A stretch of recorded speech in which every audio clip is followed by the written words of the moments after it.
Nanti komod nanti. Selamat malam semuanya. Di sini saya akan mempresentasikan proposal saya.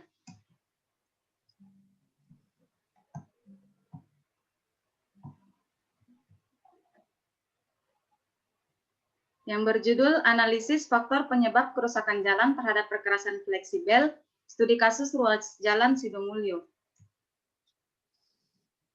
Yang pertama, latar belakang kepadatan jalan raya yang tidak diimbangi dengan pengetahuan berkendara dapat menimbulkan kecelakaan. Tetapi kecelakaan di jalan raya bukan hanya disebabkan oleh kurangnya pengetahuan pengendara dalam berkendara, juga disebabkan karena kondisi jalan yang kurang baik. Kerusakan jalan ini seperti berupa retak, distorsi, dan cacat permukaan. Salah satu masalah kerusakan jalan terjadi di Jalan Sidomulyo.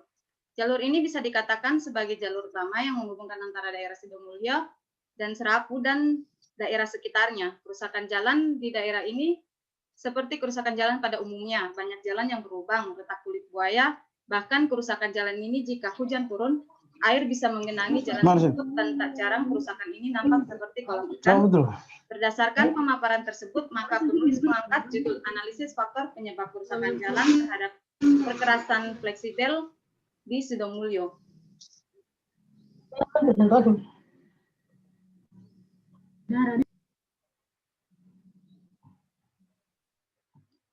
Kemudian masuk ke rumusan masalah. Berpijak dari latar belakang yang telah dipaparkan, maka rumusan masalah dari penulis ini adalah 1. Apa saja jenis kerusakan yang terjadi pada Jalan Sidomulyo? Apa saja faktor yang menyebabkan kerusakan jalan di Sidomulyo? Dan apa solusi untuk memperbaiki kerusakan jalan di Sidomulyo?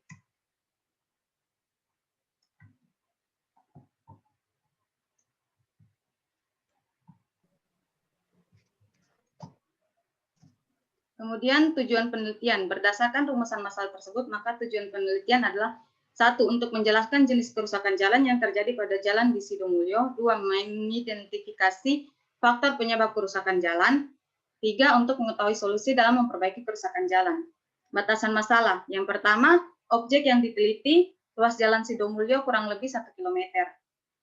Metode pengumpulan data dengan data primer dan data sekunder. Perhitungan volume lalu lintas secara langsung di lapangan yang akan dilaksanakan pada hari Sabtu, Minggu, dan Senin. Pemeriksaan kondisi kerusakan dilakukan secara pengamatan langsung di lapangan atau visualisasi lapangan.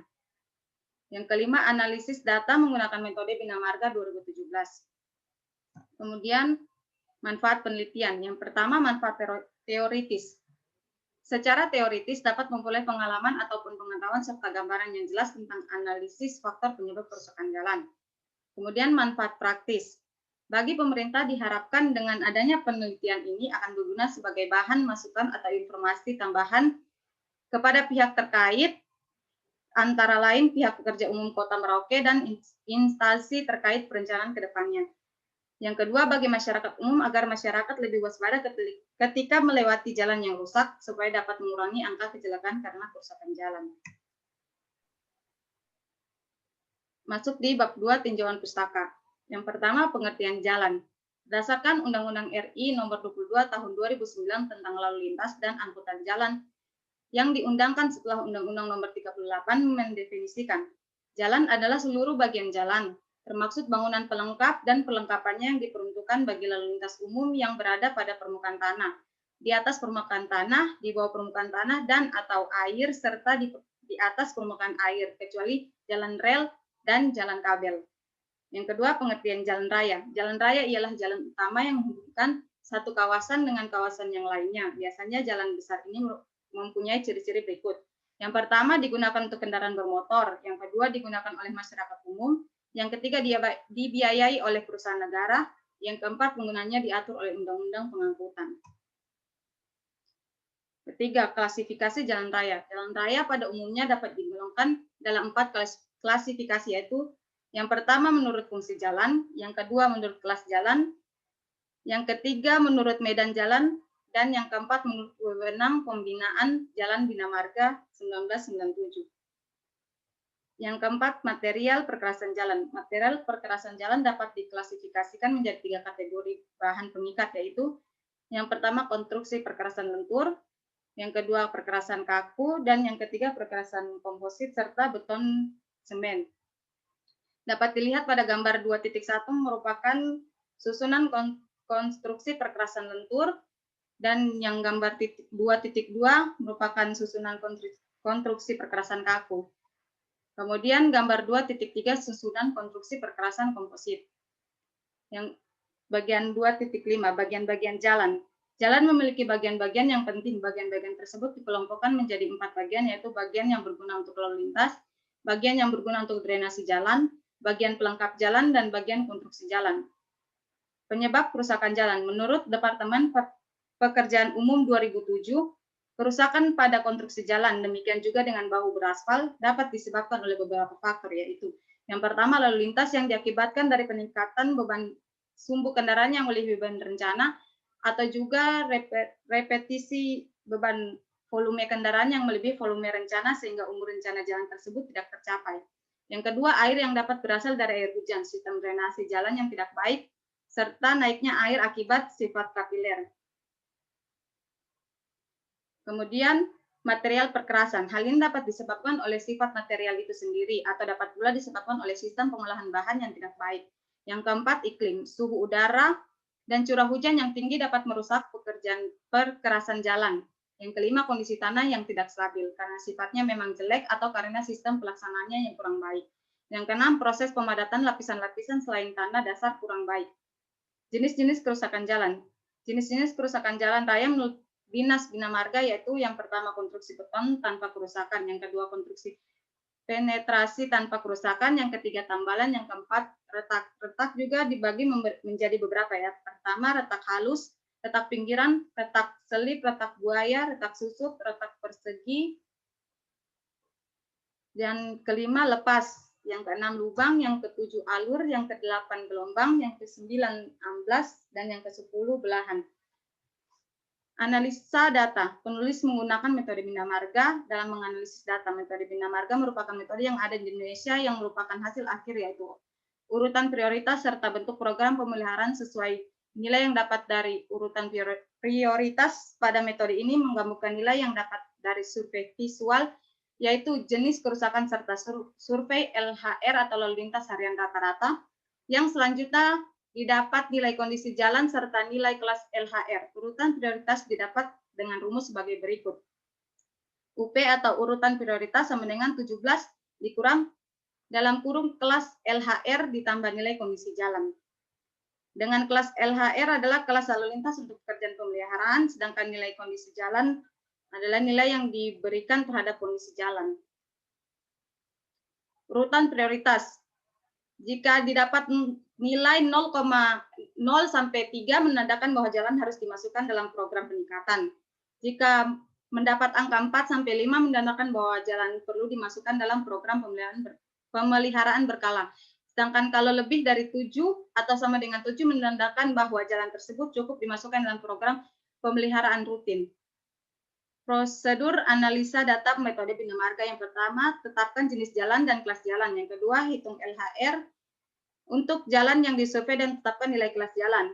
Yang ketiga, mentabelkan hasil survei yang mengelompokkan data sesuai dengan jenis kerusakan. Yang keempat, menghitung parameter untuk setiap jenis kerusakan dan melakukan penelitian terhadap setiap jenis kerusakan. Yang kelima, menjumlahkan setiap angka untuk semua jenis kerusakan dan menetapkan nilai kondisi jalan. Yang keenam, menghitung nilai prioritas kondisi jalan dengan menggunakan persamaan berikut. Persamaannya sama seperti rumus yang di atas, nilai prioritas sama dengan 17 dikurang dalam kurung kelas LHR ditambah nilai kondisi jalan. Metode perbaikan. Tujuan perbaikan jalan adalah untuk mempertahankan kondisi jalan mantap sesuai dengan tingkat pelayanan dan kemampuannya pada saat jalan tersebut selesai dibangun dan dioperasikan sampai dengan tercapai umur rencana yang telah ditentukan. Metode penelitian, prosedur langkah kerja. Bisa dilihat di bagan, dimulai terus merumpuskan masalah, pengumpulan data sekunder, pengklasifikasikan data, survei dan pengumpulan data di lapangan. Adapun data primer, yaitu data inventory jalan, data kerusakan jalan, data volume lalu lintas, sedangkan data sekunder, daftar STA jalan yang akan ditinjau di wilayah Sidomulyo, peta, data volume lalu lintas, data waktu, dan data curah hujan. Kemudian menganalisis data tersebut dan selesai pada kesimpulan dan saran. Sekian presentasi dari saya. Jika ada salah kata, saya mohon maaf dan saya berikan waktu bagi teman-teman yang ingin bertanya. Untuk sesi pertama, 3 orang. Jika masih ada waktu, kita tambahkan untuk jumlah penanyanya. Terima kasih. Saya Nat. Saya Jan. Apa? Ya, Noval duluan, Sir. Noval. Ya, saya dulu. Coba lihat yang judul judulmu.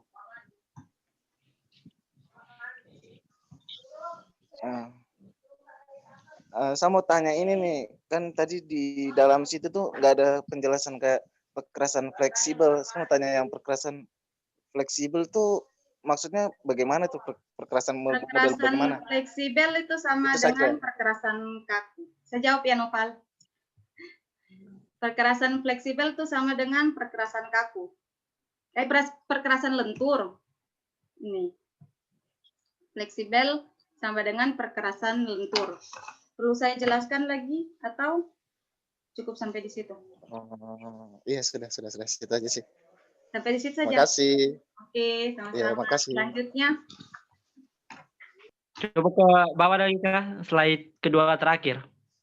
Ronald kah? Iya.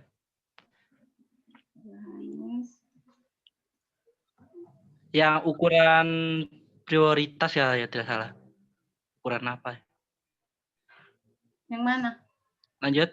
Ya, atas.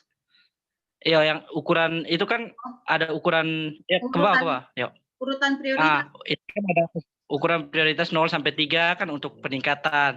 Jadi kayak kita mau cari tahu ukuran prioritas 0 sampai 3 terus ukuran 4 sampai 6 atau lebih dari 7 itu dari mana datanya? Itu nanti datanya dari survei lapangan. Pertama kita lihat nilai kondisi jalan dulu. Seperti rumus ini, urutan prioritas 17 dikurang kelas LHR ditambah nilai kondisi jalan. Untuk kelas LHR-nya ada pada tabel, terus nilai kondisi jalan. Jadi kita lihat misalnya perkerasan apa? Misalnya kita yang tinjau kerusakan jalan yang tadi nih, yang dari ini jenis-jenis kerusakan jalan ini kan nomor 1 sampai nomor 10. 4. Itu kita lihat di lapangan langsung. Terus kita data dia punya, misalnya yang retak kulit buaya berapa meter, yang lubang kedalamannya berapa, lebarnya berapa. Kemudian untuk nilai kondisi ada di tabelnya. Misalnya untuk retak kulit buaya itu kita dapat sekian. Itu nanti dilihat di tabelnya ada untuk nilai misalnya 5% dia punya retak kulit buaya.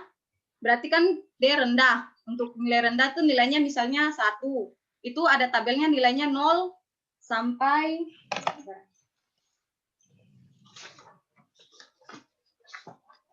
ada tabelnya retak kulit buaya. Kayak begini tabelnya. Bisa lihat? Bisa lihat kan tidak?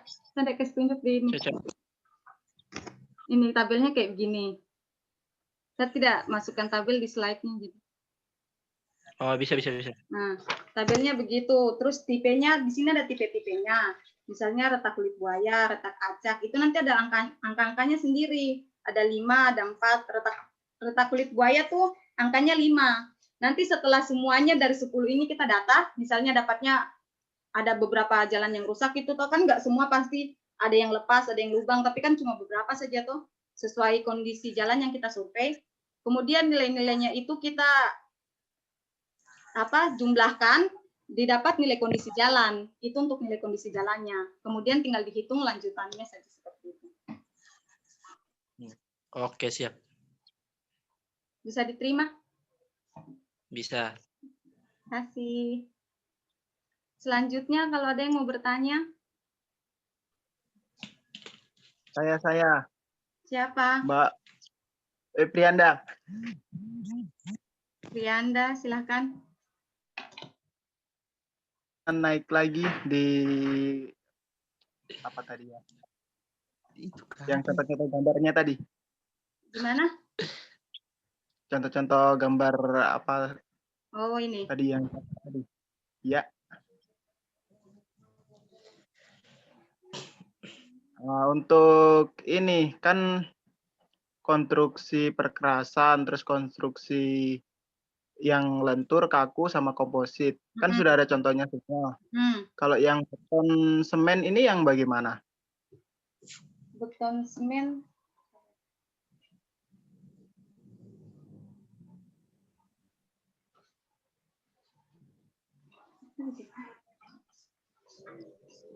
Sabar ya.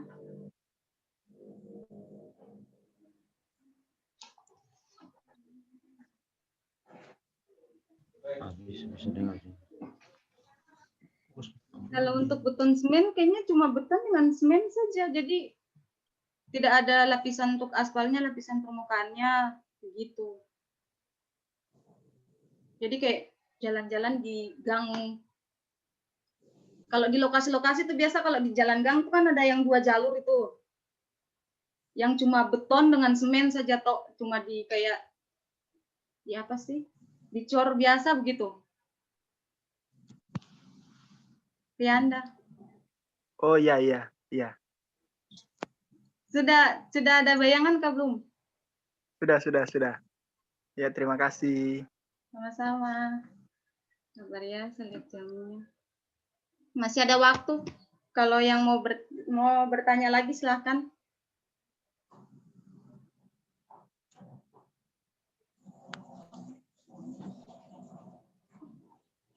Jam 7 saya tutup ya. 5 menit lagi bagi yang mau bertanya saya persilahkan.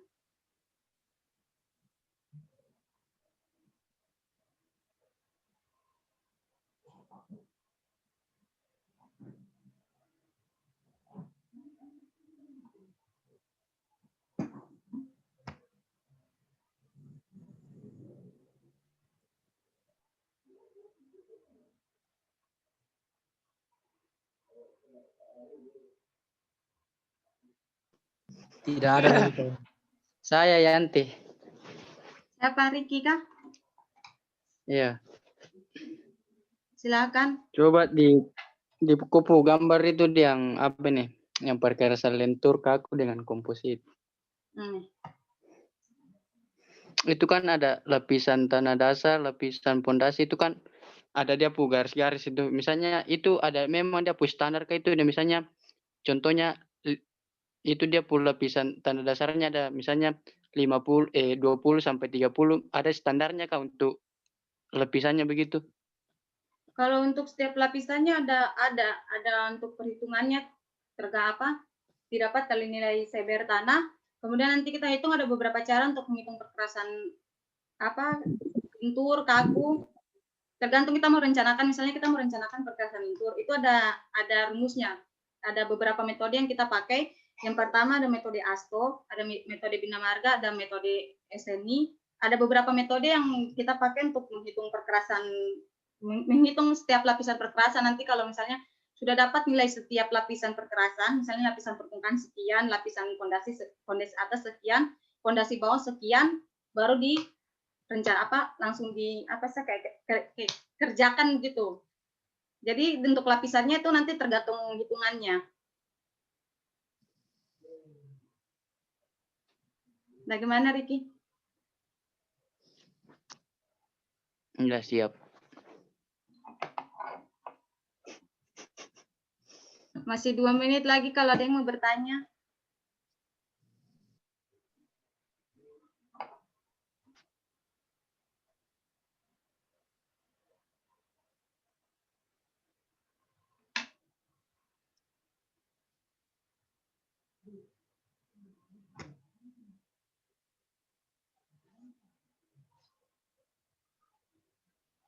Sudah tidak ada itu.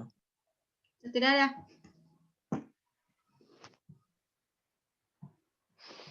Sudah ya. Kalau begitu sekian presentasi dari saya. Jika ada salah kata dan kurang dalam menjawab pertanyaan, saya mohon maaf. Selamat malam. Malam. Malam.